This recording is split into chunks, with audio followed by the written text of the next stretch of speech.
Welcome to the Slop Temple. We pray this video helps. In this video, I will show how to make vegan avocado ice cream. Start by scooping 2 ripe avocados into a blender, add 1 can full-fat coconut milk, 1/2 cup maple syrup, and a pinch of salt, then blend until silky smooth. Taste and adjust sweetness, then chill the mixture for at least 2 hours before churning or freezing for a scoopable texture. Serve with toppings and enjoy the creamy, dairy-free dessert.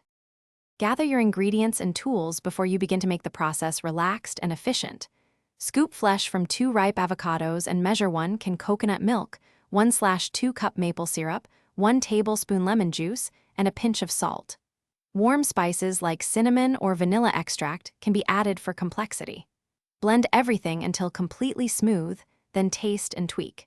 Chill the base so it sets properly in your ice cream maker or freezer. If you're finding this helpful, please subscribe and like the video to support more recipes. Quick recommendation: the Kindle Paperwhite is perfect for reading cookbooks or chilling with a dessert, and it fits neatly beside your kitchen counter for inspiration. It's lightweight, holds thousands of recipes, and has a comfy backlight for late-night snack sessions. Check the description for the link and other deals. Now let's get back to the video.